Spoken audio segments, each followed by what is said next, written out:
दोस्तों Indian market में जब भी क्रेटा के सेगमेंट की कोई गाड़ी लॉन्च होती है, या यूं कह लूं कि मिड साइज एसयूवी सेगमेंट में जब कोई गाड़ी लॉन्च होती है, तो सब इन्फ्लुएंसर्स और पूरा मीडिया बस एक ही बात बोलता है कि ये गाड़ी जो है क्रेटा की सेल्स खा जाएगी। अब क्रेटा को कौन पूछेगा, इसी तरीके की बात होती है ना चेतन। बिल्कुल, कोई भी गाड़ी का जब लॉन्च होता है, जैसे सेल्टोस का अपडेट वर्जन आया या फिर रेनॉल्ट डस्टर लॉन्च हुई, तो सबके मुंह पे यही रहता है कि भैया अब क्रेटा को कौन पूछेगा। क्रेटा का दबदबा मार्केट में हमेशा से रहा भी है। मिड साइज एसयूवी में थोड़े मार्जिन भी अच्छे रहते हैं, तो सबकी नज़र जो है बड़े चंक पे है, और हुंडई क्रेटा के पास ये चंक काफ़ी टाइम से रहा है। और आप सेल्स उठा के देखोगे ना, आज भी जो है 15,000 के करीब जो है ये गाड़ी बिक जा रही है। और नंबर्स जो है ना, वो ऐसे नंबर्स हैं, मतलब आप अगर आसपास उठा के देखोगे, अगर आप सियरा को उठा के देख लो जो कि रिसेंटली लॉन्च हुई है और इतनी बड़ी हाइप बनाई गई थी, बट 7,000 के आसपास ही वो सेल हो रही है। बिल्कुल और अगर सेल्टोस भी उठा के देखोगे तो उसके आसपास नहीं है, थोड़ा दूरी ही है, डिस्टेंस बनी हुई है। बिल्कुल तो कहने का मतलब यही है कि इतनी सेल उसकी तगड़ी है, बट 2026 के अंदर। बिल्कुल। और जैसे मैं आपसे कहता हूँ कि डाटा कभी झूठ नहीं बोलता है,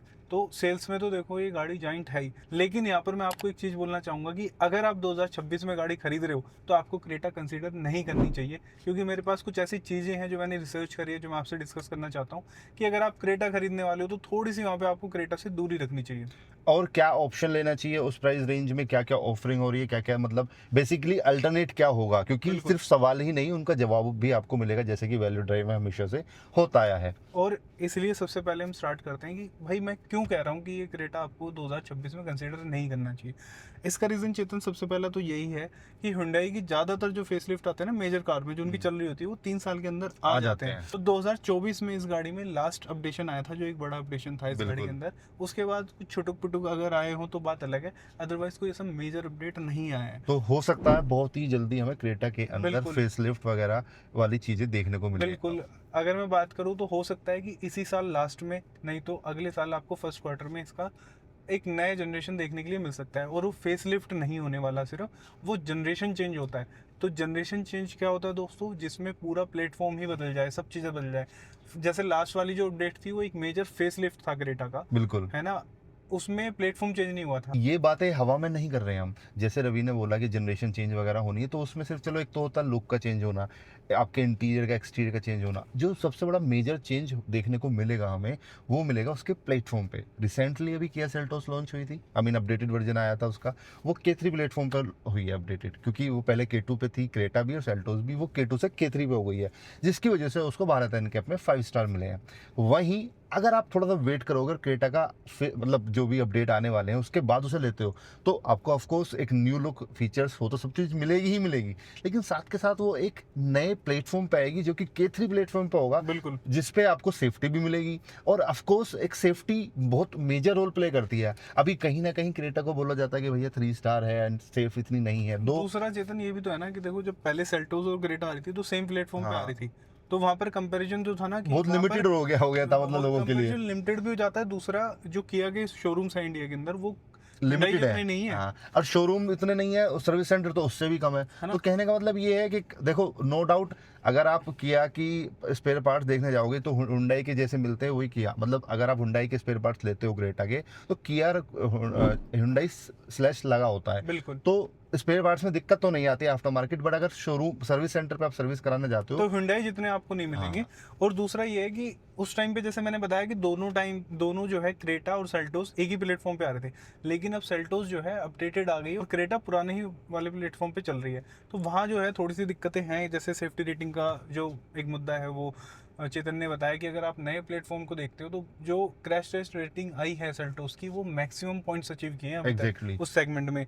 तो ये चीज़ आपको एक देख के चलनी है। और फिर दूसरी चीज़ आ जाते हैं हम चेतन प्राइस पे। बिल्कुल। ठीक है, ये हमने बता दिया कि भाई क्रेटा क्यों लीडर है। और देखो क्रेटा के अंदर जो है चीज़ें भी काफ़ी ऑफर होती है, तो वो भी मैं अभी बता देता हूँ कि ऐसा नहीं कि हम ये बोल रहे हैं कि हम क्रेटा के अगेंस्ट बता रहे हैं। तो क्रेटा में फीचरिंग वगैरह बहुत सारी चीजें ऐसी ऑफर होती हैं जो वैल्यू फॉर मनी निकल के आ जाती हैं, नो डाउट। और हुंडई जो है इन चीज़ों का काफ़ी ख्याल रखता है क्रेटा में। तो मतलब वहाँ सब है, diesel, petrol, turbo, IVT exactly, सब है। तो उस बारे में भी बात करेंगे, बट सबसे पहले बात करते हैं बेस वेरिएंट की, क्योंकि हम वैल्यू फॉर वेरिएंट की हमेशा बात करते हैं। बिल्कुल। तो वैल्यू फॉर मनी वेरिएंट जो है क्रेटा का, वो 10,80,000 रुपये से स्टार्ट हो जाता एक्स शोरूम की बात कर रहे हैं, प्राइस बता रहे हैं 10,79,000, ये बेस मॉडल का प्राइस बताया है। है। और इसको मैं बिल्कुल भी वैल्यू फॉर मनी वेरिएंट नहीं मानता।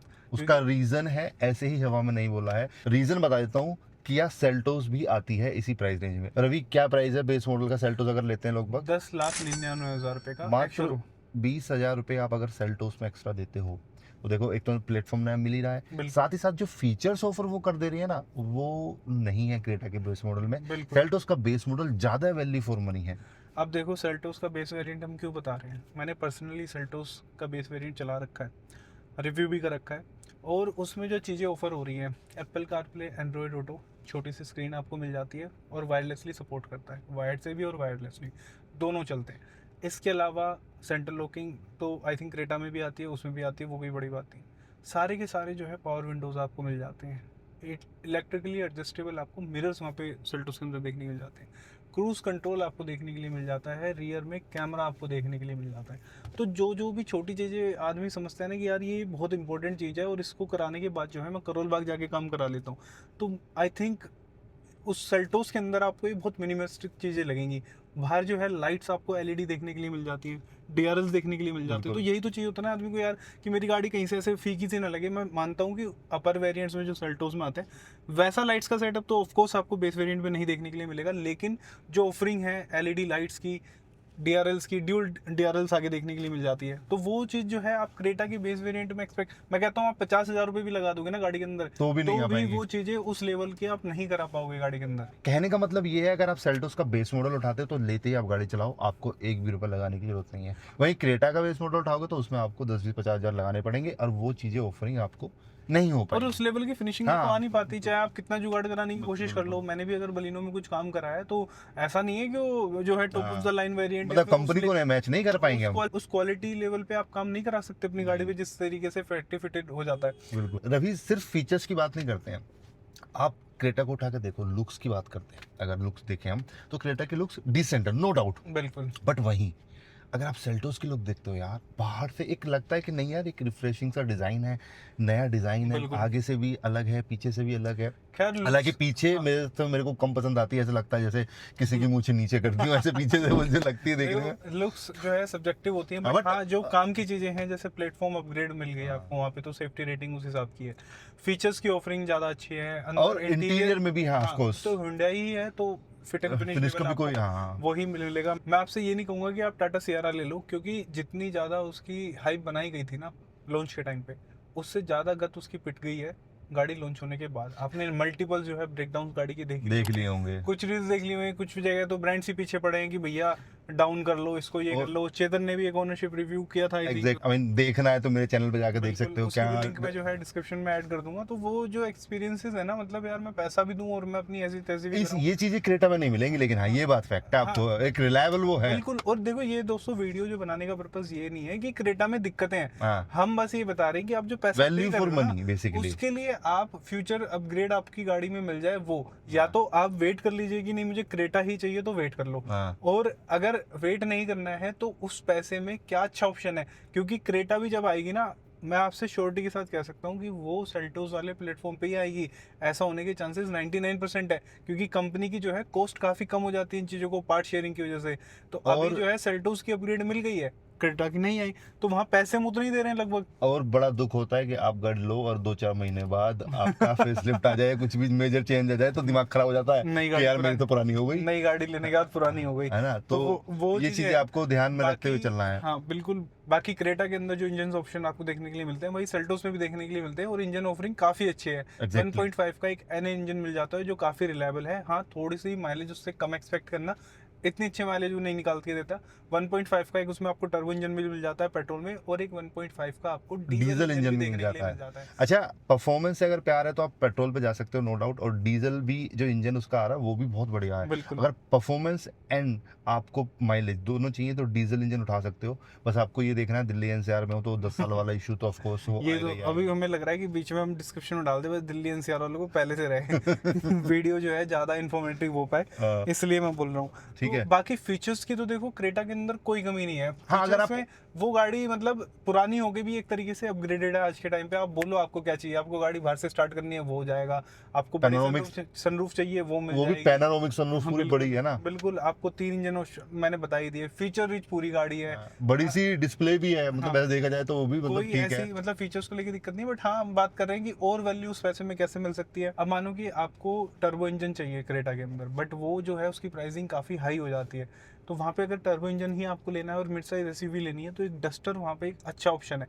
बट एक ही उसके साथ ड्रॉबैक है कि नई गाड़ी है, सर्विस सेंटर की जो है अवेलेबिलिटी इंडिया में इतनी ज़्यादा नहीं है। काफी टाइम बाद वो चालू हुई है, पता नहीं किस तरह बिल्कुल। से प्रोडक्ट, लोगों के पास कितना एक्सपीरियंस है जो और सर्विस सेंटर में बिल्कुल सर्विस करने बैठे हैं बंदे, उन्हें कितना पता है उस इंजन के बारे में। दो ऐसा नहीं है कि जब कोई गाड़ी, कोई भी ब्रांड ऐसे लॉन्च करता है तो सर्विस जो हाँ, वो करने वाले होते हैं उनको ट्रेनिंग ट्रेनिंग मिलती है, सब बिल्कुल कुछ होता है। बट अगेन यार एक वो मतलब हैंड्स ऑन हाँ, प्रैक्टिस वाली बात हो जाती है ना हाँ, चेतन। एक चीज चली आ रही है मार्केट में, पता है कौन सी चीज कहाँ पे कैसे क्या है, तो उन्होंने फटाफट और कर दी। सर्विस सेंटर की अवेलेबिलिटी भी तो इतनी ज्यादा नहीं है। रेनो की इतने नहीं है सर्विस सेंटर। 150 या 200 के करीब है उनके जो All over touch the point है। India। हाँ, ऑल बताओ ओवर द यार। इंडिया 150 या 200 होंगे, उसमें भी वो वाले इंक्लूड हैं जिसके अंदर वो गाड़ियाँ होती है ना, उनकी टच पॉइंट होते हैं, जैसे सर्विस सेंटर से गाड़ी गई और उनको भी इंक्लूड करके आई थिंक 200 के आसपास होंगे। तो एक्चुअल में सर्विस सेंटर आई थिंक 100 के करीब होने चाहिए। बाकी मैं एक बार जो है रिसर्च वाला जो पेपर होगा इसका मैं आपको दे दूंगा कि ताकि मेरे से कोई गलती ना हो इस बारे में। तो वहाँ पर बट डस्टर अगर आप ओवरऑल देखते हो तो वहाँ पे जो है थोड़ी सी रगड लुक आती है, हाँ, वो थोड़ी है सी ना, बोल्ड सी ज्यादा बोल्ड लगती लुक है। आती है। और जो परफॉर्मेंस से प्यार करते हैं बेसिकली उन लोगों के लिए वो गाड़ी बनी है। हाँ, उसमें और मैं 1.3 का जो टर्बो इंजन आता है मैं सिर्फ उसकी बात कर रहा हूँ। हाँ 1 लीटर इंजन मत लेने ना हाँ भाई, भाई, बिल्कुल भी कभी आके मेरे से बोलो कि भाई आपने बोला था। अगर आप चाहते हो रेनो डस्टर पे भी हम वीडियो बनाएं, एक इन डेप्थ डिटेल वीडियो बनाएं, तो do let us know in comment section, हम उस पे भी वीडियो बना देंगे। रवि नेक्स्ट शायद वीडियो मेरी वही रहे, बिल्कुल। है ना। तो खैर बैक टू द क्रेटा। तो क्रेटा के अंदर मैं आपको बस यही बताना चाहता था कि इस गाड़ी के अंदर अभी ना तो उतनी अच्छी सेफ्टी रेटिंग है जितनी आपको सेल्टोस में अच्छी मिल जाएगी। दूसरी तरफ अगर आप माइलेज वाले हो और आपको ये बात अभी पता चल रही है कि माइलेज इतना अच्छा आपको जो है नहीं मिलता क्रेटा के अंदर, तो आप विक्टोरिया जैसी गाड़ी के अंदर शिफ्ट हो सकते हो। उसके अगर आप बेस वेरिएंट खरीद लेते हो तो वहाँ पर आपको touch screen, keyless entry, start button और म्यूजिक सिस्टम, ये सब स्टीयरिंग पे कंट्रोल, ये सब चीज़ें आपको उसमें बाय डिफॉल्ट मिल जाती है गाड़ी के बिल्कुल। अंदर। और लेकिन अगर उसमें एक ड्रॉबैक है कि उसमें से स्पेयर व्हील गायब है। हाँ, क्रेटा में अभी आ रहा है, हाँ, पता तो नहीं ये शायद हटाना दे, वैसे नहीं हटाएंगे, वैसे है ना, मैं मुझे लग रहा है कि आजकल ये एक फीचर की तरह लेने लग गई कंपनी कि ये फीचर हम हटा देते हैं, पैसे बचेंगे 4-5 पैसे हजार बचेंगे। जो भी बच एक रहे काम करो, टच स्क्रीन में एक और फीचर डाल दो लेकिन स्टेप नहीं हटा दो। जो कि अच्छा, मस्ट हैव है। हाँ, वैसे दोस्तों आपको क्या लगता है किसी कंपनी के लिए मैकेनिकल चीज़ें ऐड करना ज़्यादा महंगा पड़ता है या फिर ये ऐसे फीचरिस्टिक चीज़ों को डालना आसान पड़ता है? आई थिंक और फीचरिस्टिक चीज़ों को हाँ। डालना आसान पड़ता है। और एक चीज और, आपकी क्या सोच है इस चीज को लेके कि स्पेयर व्हील कंपनी हटाती जा रही, क्या रहना चाहिए या नहीं?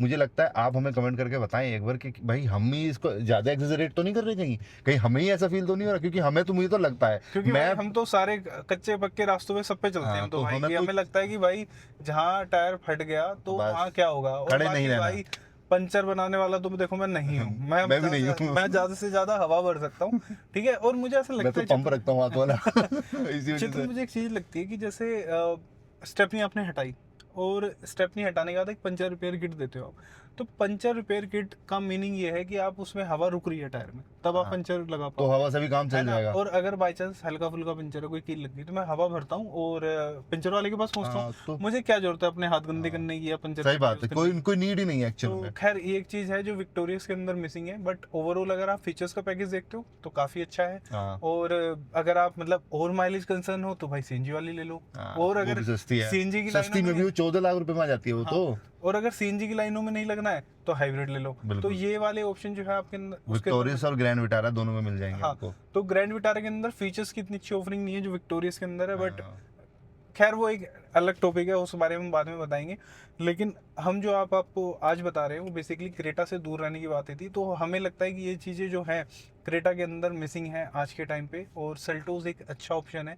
और सियारा क्यों आपको सियारा से दूरी बनानी चाहिए, कि देखो अगर ये चाहिए कि बस बड़ी गाड़ी है, क्योंकि देखो गाड़ी के अंदर स्पेस गजब का है, स्पेस गजब का है। और वाकई में मैंने वो ड्राइव की थी जब वो गाड़ी, जब मैंने ओनरशिप रिव्यू किया था, तो बैठने के बाद यार बहुत बड़ी, यार मतलब एकदम ऐसा लग रहा था क्या गाड़ी में बैठा हुआ है। बिल्कुल। मतलब एक तो उसका इंटीरियर क्लासी, मतलब वो जिस तरह से वो डिजाइन किया है वो बहुत क्लासी है। तो चेतन जो यहाँ पे इंटीरियर की बात कर रहा है ना, वो बेसिकली ये नहीं कह रहा कि फिट एंड फिनिश के लेवल्स बहुत अच्छे हैं। चेतन ये बता रहा है कि सुंदर दिख रहा है ओवरऑल देखने में, स्पेस गाड़ी के अंदर अच्छा है। और चेतन ने जो गाड़ी चलाई थी वो बेसिकली डीजल था, तो डीजल जो है थोड़ी सी जो है अच्छी पावर दे देता है अगर आप इसको एन इंजन से कंपेयर करते हो। लेकिन अगर आप टर्बो इंजन की सोचते हो कि मैं पेट्रोल टर्बो इंजन ले लेता हूँ, तो फिर उसके अंदर जो है प्राइसिंग काफ़ी ज़्यादा हो जाती है। और दूसरा सबसे बड़ा ड्रॉबैक है कि अगर आप मैनुअल चाहते हो तो तो वो गाड़ी मैनुअल में नहीं आती टर्बो इंजन के साथ। तो बिल्कुल ये एक ड्रॉबैक है। डीजल मिलेगा आपको ऑटोमेटिक टॉर्क कन्वर्टर के साथ, और अगर पेट्रोल जाते हो एनी इंजन के साथ तो वहाँ पे डीसीटी का आई थिंक ऑप्शन दिया हो गया है, अगर मैं गलत नहीं हूँ तो। हाँ, और अगर आपका एन इंजन लेते हो सियरा का तो जो है वो अंडर पावर फील होता है बहुत ज़्यादा। बिल्कुल। तो अभी जो गगन भाई ने एक वीडियो बनाई है ना सियारा के ऊपर, थंबनेल इतना सेक्सी लगा मुझे उसका, उस पर लिखा था सुस्त सियारा, तो उससे बेटर लाइन आई थिंक नहीं हो सकती। और गगन भाई ने भी काफ़ी सच बोला है, तो मैंने कमेंट भी कर दिया था, मैंने कहा भाई इतना सच। तो खैर वापस बैक टू क्रेटा आते हैं। तो आज की डेट में क्रेटा किसको लेनी चाहिए रवि, अगर मैं फाइनल वर्डिक्ट की बात करूं तो? मेरे हिसाब से अगर क्रेटा अगर कोई यूज्ड कार में खरीद रहा है तो उसको खरीद लेनी चाहिए। और अगर मैं खुद बायर होता क्रेटा लेवल पे, अगर मैं कोई गाड़ी ढूंढ रहा होता तो मैं क्रेटा की तरफ नहीं जाता, क्योंकि मतलब वेट करता, या तो वेट कर लो क्रेटा। या तो मैं लवर हूँ क्रेटा का, तो मैं वेट करना पसंद करूंगा। अदरवाइज मुझे गाड़ी आज की डेट में लेनी है तो मैं गाड़ी जो है सेल्टोस ही उठाऊंगा, क्योंकि सेल्टोस के अलावा क्रेटा की मैच की गाड़ी उस लेवल के इंटीरियर जो है मुझे किसी और गाड़ी में नहीं मिल सकते। इंटीरियर भी, रिलायबिलिटी भी, प्लास्टिक क्वालिटी भी, ओवरऑल लुक भी, और हर चीज मतलब बेसिकली। और दूसरी तरफ एक जो ऑप्शन हम मिसिंग कर रहे हैं, वैसे तो वीडियो एंड करने का टाइम आ गया, बट एक ऑप्शन मुझे याद आ गया, बट वो हर लोगों के लिए है ना काम में नहीं आएगा इतना, वो है होंडा एलिवेट।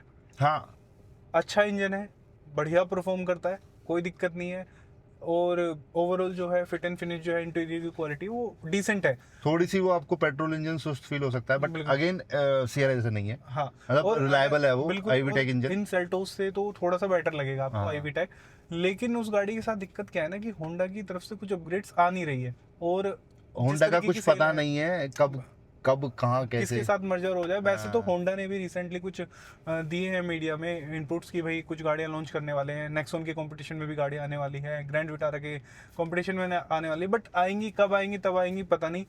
फिलहाल जो पिक्चर है कि एलिवेट एक अच्छी गाड़ी है, लेकिन उसके बाद जो है वहाँ पे फिर जो है शोरूम की अवेलेबिलिटी, सर्विस सेंटर की अवेलेबिलिटी, वो भी थोड़ी सी क्वेश्चनेबल हो जाती है इंडिया में किस लेवल पे अवेलेबिलिटी है। दूसरा स्पेयर पार्ट्स का आफ्टर मार्केट मिलना भी एक सवाल हो जाता है, क्योंकि उनकी जो सर्विस सेंटर से जो पार्ट्स हैं, वो जैसे आपको बॉडी के कुछ पार्ट्स चाहिए तो होंडा जो है उनको प्रोवाइड नहीं कराता है, बाहर आफ्टर मार्केट वेंडर्स मिलते को। नहीं है। तो वो एक थोड़ी सी समस्या है, हम होंडा एलिवेट भी आपको रिकमेंड नहीं करते हैं मतलब लेने वाले ले सकते हैं, बट उसमें फिर आपको फिर लिमिटेड चीजें रह जाएंगी, आपके जो हाथ जो है थोड़े से बंद जाएंगे। तो अगर आपको लगता है वो आपके कंट्रोल में है, जैसे सर्विस सेंटर नियर बाई है, आपको लगता है जा सकते हो, कोई दिक्कत नहीं है। आप हमेशा सर्विस सेंटर पे ही कराते हो, क्योंकि बहुत ऐसा नहीं है कि ऐसे लोग हैं कि बाहर भी कराते हैं। हाँ। और ये आईवीटेक इंजन बहुत बढ़िया चलता है। देखो सिटी वाले भी, मैं ऐसे काफी लोगों को जानता हूँ जो सेकंड हैंड होंडा सिटी लेते हैं, हाँ। सेकंड हैंड होंडा सिटी बेची, सेकंड हैंड होंडा सिटी ले ली, क्योंकि कहते हैं बढ़िया चलता है यार, कोई दिक्कत नहीं है, सर्विस कराओ और चलाओ, सर्विस कराओ और चलाओ, बीच में पेट्रोल भी डलवा लो भाई। नहीं, सीएनजी लगा के रखते हैं उसमें। हाँ, सीएनजी भी लगा के रखते हैं। तो सीएनजी डलाते रहते हैं लोग। तो खैर वो एक चीज है कि एक मतलब वो गाड़ी जो है ना होंडा की जो कार्स होती हैं, वो ओवरऑल आप देखोगे किसी को परेशान ही नहीं दिखेगी आपको। बिल्कुल। जैसे टाटा वाला होता ना कि 5 बंदों को छेड़ो तो 2 परेशान मिल जाएंगे कि किसी को कुछ नहीं होगा। नहीं, जैसे तार नहीं छेड़ने। अब हम वापस बैक टू क्रेटा आते हैं। नहीं, मेरे पास एक एग्जांपल है बताने के लिए। अभी कुछ दिन पहले मैंने एक ओनरशिप रिव्यू किया था टाटा टियागो का, ठीक है। और उसके बारे में काफ़ी बताया भी था, और एक्चुअली वो गाड़ी थी वैल्यू फॉर मनी उस हिसाब से। उन्होंने बताया कि बजट कम है, तो मैंने उन्हें बोला कि आप ऑल्टो केटन के जो सीएनजी वेरिएंट उठा लो, आपको माइलेज भी अच्छा मिल जाएगा, क्योंकि वो चाहते थे रनिंग कॉस्ट भी जो है काफ़ी कम हो। तो फिर हमने टियागो पे अपग्रेड किया। उन्होंने बोला कि नहीं, टियागो जो है मुझे अच्छी लग रही है, और बताओ मुझे उसमें कोई दिक्कत है। तो मैंने बताया बस इंजन जो है उतना रिफाइंड नहीं है, बाकी ओवरऑल देखोगे तो टियागो के हिसाब से 1.2 का 3 सिलेंडर इंजन सफिशिएंट है पावर वाइज। तो उन्होंने वो ले लिया। तो जब मैं ओनरशिप रिव्यू कर रहा था तो मात्र 700 किलोमीटर गाड़ी चली थी, और उनके पहिए पे गाड़ी के डिस्क पैड का जो वो डस्ट आता है ना कई हज़ार किलोमीटर चलने के बाद, वो मात्र 700 किलोमीटर पे आया हुआ था। तो अब ये चीज़ें हैं, और मुझे पता है कि सर्विस सेंटर जो है इसका इतनी आसानी से तो सोल्यूशन नहीं देने वाला है जहाँ तक है, और दे दे तो जय बाबा जी की। ठीक है, तो नहीं मिल जाएगा। आप टाटा की गाड़ी खरीदिए, मिलेगा। नहीं, मैंने ये बताया था नीरज जी को भी कि मैंने कहा थोड़ा सा रेजुलेशन जो है आपको हो सकता है, डीलरशिप के ऊपर बात है। मैंने इसलिए उनकी ये इंश्योर किया था कि डीलरशिप थोड़ी सी स्ट्रॉन्ग मिल जाए जो कस्टमर साइड पे सोचती हो, क्योंकि मैंने पहले भी 1-2 कस्टमर्स जो है दूसरी डीलरशिप पे रिकमेंड किए थे, फिर उसके बाद जो है वहाँ से थोड़ा सा फीडबैक मुझे जब नहीं ठीक आया तो मैंने उन डीलरशिप को है सजेस्ट करना ही बंद कर दिया। खैर, जब मैं किसी डीलरशिप पे बात करता हूँ तो कभी ये लोगों को आपको लगे कि मैं कमीशन लेता हूँ, तो मैं उनसे एक ही बात बोलता हूँ कि मेरा काम गाड़ी बेचना नहीं है, मेरा काम आपको अवेयर करना है। तो हम अवेयर अपनी तरफ से बेस्ट कोशिश करते हैं कि जो हमारे पास बेस्ट इन्फॉर्मेशन हो वो आपके लिए लेके आए। गाड़ी बेचना उनका काम है, तो बस मैं डीलरशिप रिकमेंड करता हूँ, ऐसा नहीं है कि मेरा वहाँ पे कुछ कमीशन होता है। तो कुल मिला के यही था दोस्तों हमारे पास क्रेटा के लिए बताने के लिए। बाकी अगर आपके अभी भी कोई डाउट है तो please do let us know in comment section. अगर आप गाड़ी खरीदने की सोच रहे हो या फिर वेट करोगे, वो हमें सब बताएं। और सिर्फ क्रेटा ही नहीं, किसी और गाड़ी को लेके भी आपके डाउट है तो भी बिल्कुल। आप हमें कमेंट कर सकते हैं। उस पर भी हम डेफिनेटली वीडियो बना देंगे, और आपकी कोई सवाल है तो उसके वजह हम जवाब जरूर दे देंगे।